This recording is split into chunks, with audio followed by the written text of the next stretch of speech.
नमस्कार मंडळी, कशा आहात सगळे? मजेत आहात ना? तर कालचाच व्लॉग कंटिन्यू करत आहे. संध्याकाळच्या जेवणाला आज मी ठरवले आहे 3 प्रकारच्या भाज्या करायच्या. हां, म्हणजे एकदाच आठवड्याच्या भाज्या आणल्या ना, तर मूड आला ना, तर 2-3 भाज्या एकाच दिवसाला होऊन जातात. तर मी कांदा वगैरे सगळं आधीच कापून घेतलेला आहे. वाटप तर माझा ऑलरेडी तयार असतो. पावटा सोलायचा होता म्हणून पावटा सोलण्यामध्ये वेळ गेला. पावटा, शेंगा आणि बटाटा अशी एक रश्शेदार भाजी मी आता करत आहे, ज्यात आपण वाटप टाकलेलं आहे. आणि दुसरी भाजी आहे फ्लॉवर बटाटा. बटाटा मला सगळ्या भाजीत आवडतो असं काही नाही आहे, पण घरातलं जर कोणाला फ्लॉवर नाही आवडला तर बटाटा तरी ॲटलिस्ट खातील म्हणून. आणि ही भाजी ना तर आमच्या घरात सगळ्यांनाच आवडतं. आणि मी तुम्हाला बोलली ना, आई माझ्याजवळ आहे, ताई पण आहे, बहीण पण आहे, म्हणून मी आता केलं ना तर थोडंसं जास्तच करते, म्हणजे थोडी थोडी का होईना 1-2 चमचे सगळ्यांना वाटले जाते. तर माझी ही भाजी रस्सेदार भाजी अप्रतिम झालेली, मस्त झालेली. आणि हां, माझं वाटप संपलेलं आहे, आता लवकरच वाटप करावं लागणार आहे. तर चवीपुरतं आता आपण मीठ टाकून घेऊया याच्यामध्ये. शेंगा बॉईल करून टाकलेल्या नाही आहेत, ह्याच्यातच बॉईल होणार आहेत, त्याच्यामुळे मीठ सगळ्यांना लागेल असं. पावट्याच्या भाजीमध्ये मला कोकम आवडतं म्हणून मी कोकम टाकलेली आहे. आता आपण भाजी करणार आहोत फ्लॉवरची, ज्याच्यामध्ये आपण लसूण कट करून टाकलेली आहे आणि कांदा, मिरचीमध्ये करायची आहे आपल्याला फ्लॉवरची भाजी. मिरची मी तुकडे मोठे का ठेवलेत का माहिती आहे? मुलांना खातेवेळेस दाताला लागायला नको म्हणून. तर कांदा टाकलेला आहे खूप सारा. कांदा लालसर होईपर्यंत छान भाजून घ्यायचं.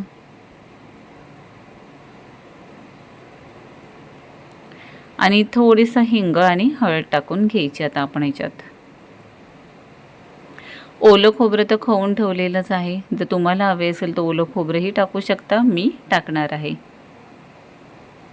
बटाटा ह्याच्यात आधी का टाकून घेतला सांगते, कारण ना फ्लॉवर मी गरम पाण्यामध्ये थोडंसं बॉईल करून घेते, म्हणजे बाहेरून आणलं ना की मी आधी बॉईल करूनच भाजी करते, त्याच्यामुळे बटाटा वाफवून घ्यायचा आहे. आणि बटाटा शिजला थोडासा की मग फ्लॉवर टाकायचं आहे, नाही तर मग फ्लॉवरचा किमा होईल. तर ही भाजी झालेली आहे. आणि ही आहे कारल्याची भाजी. जे कारलं मी छान असं कट करून पिळून मीठ लावून मस्त भाजून घेतलेलं आहे. आणि ह्याला पण मी लसूण, मिरची आणि कांद्याची फोडणी दिलेली आहे, हिंग आणि हळद टाकलेलं आहे. आणि आता मस्तपैकी खरपूस भाजल्या गेलेलं कारलं आपण ह्याच्यामध्ये ॲड करायचं आहे.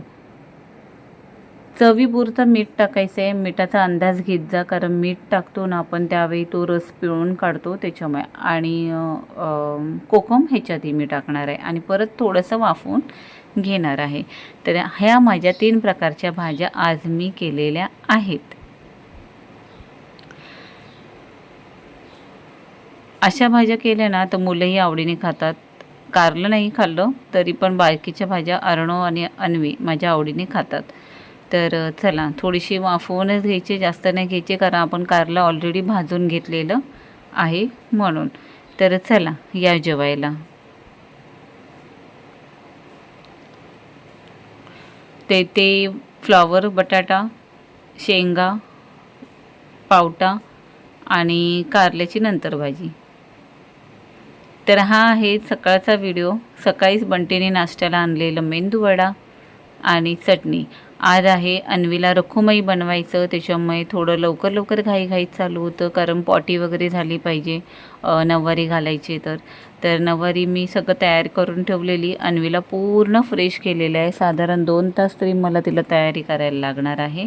आणि ह्या मॅडमचं एवढा नाटकं असतात ना, म्हणजे प्रत्येक मुलीचं असणारच, पण एक टास्क असतो आईसाठी की ती तिच्या मुलीला कसं तयार करू शकते.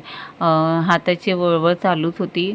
मी जेवढं हँडल करायचा प्रयत्न करत होते ना तिला, तेवढं ती मला करून देत नव्हती. तरी पण मी वेळेच्या 2 तास आधीच हिची तयारी करायला लागलेली होती. सगळ्यात आधी मी तिला पावडर लावून घेतली, डायपरही घातलेला आहे, कारण नऊवारी आहे, सुसू आली तर प्रॉब्लेम नको व्हायला म्हणून. आणि छानपैकी नऊवारी घातली आणि मग तिचा मेकअप वगैरे करायला घेतलेला आहे. छान मोगऱ्याचा गजरा आणला, तिला गजरा माळलेला आहे. ज्वेलरी जास्त घातली नाही आहे का तर मग तिला थोडंसं इचिंग झालं ना तर ती सगळंच काढायला लावणार, म्हणून मी एकदम हलकं असं लावलेलं आहे.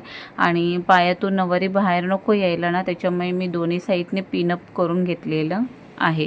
म्हणजे एवढं मी प्रॉपर तिला पिनअप केलं आहे ना सगळ्या गोष्टींनी, म्हणजे ती पळाली ना तरी ती पडणार नाही, की साडीमध्ये पाय अडकून ती पडणार नाही. तर छानपैकी नऊवारी असं सेटअप केलेलं आहे मी तिचा. आमची तृषा पण आज गेलेली आहे, पण ती सकाळीच तयारी करून गेली. आणि अन्वीचा टायमिंग होता 11:15 ते 2 आणि सकाळी 10 वाजता मी हिची तयारी करायला सुरुवात केलेली. छान प्लेट्स वगैरे बसलेले आहेत, पदरही कुठे अडकायला नको म्हणून पदरलाही मी पिन लावलेला आहे. आणि अशा प्रकारे आमच्या तयार झाल्या आहेत रखुमाई. ह्या 2-2 रखुमाई बघा आमच्या. तर ही व्हिडिओ आता इथेच थांबवते. व्हिडिओ आवडली असेल तर व्हिडिओला लाईक करा, शेअर करा, सबस्क्राईब करा आणि हां, बेल आयकॉनवर क्लिक नक्की करा आमच्या या छोट्याशा रखुमाईला बघून. आणि ज्या व्हिडिओ आधी नंतर येतील ना त्याचे अपडेट तुम्हाला सगळ्यात आधी येतील, म्हणून व्हिडिओला लाईक करा, शेअर करा. तर चला, आमच्या रखुमाईंचे काही फोटोशूट झालेले आहेत, व्हिडिओ शूट झालेले आहेत, ते टाकलेले आहेत आम्ही शॉर्ट व्हिडिओमध्ये इन्स्टाला आणि आता यूट्यूबलाही टाकणार आहे. तर अशा नटखट या रखुमाई कशा वाटल्या ह्या कमेंट्समध्ये नक्की सांगा. बाई आमच्या आल्यात आत्ता स्कूलमधून, त्याही मुरडत आहेत तिथे. तर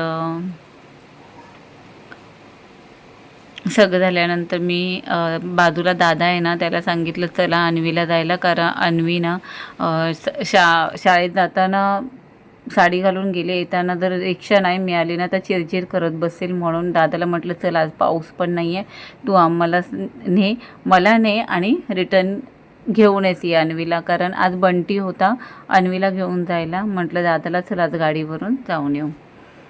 तर आज एवढे सुंदर वारकरी तयार झाले होते ना स्कूलमध्ये. प्रत्येक मुलाने छान वेशभूषा करून आलेले, रखुमाई छान छान बनलेली, नवीन नवीन ड्रेस घालून आलेल्या, नऊवाऱ्या साड्या घातलेल्या होत्या, सुंदर मुलं दिसत होती.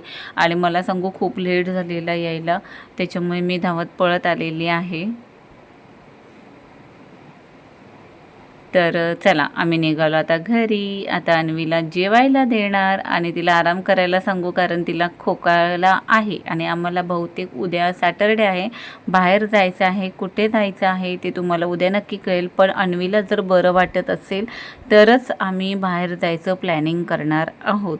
जर बरं नसेल वाटेल तर नाही जाणार. उद्या आषाढी एकादशी आहे, त्याच्यामुळे पाऊस असेल ना तर मुश्किल आहे. तर बघू उद्याचं उद्या. तर चला बाय, टेक केअर आणि काळजी घ्या सगळ्यांनी.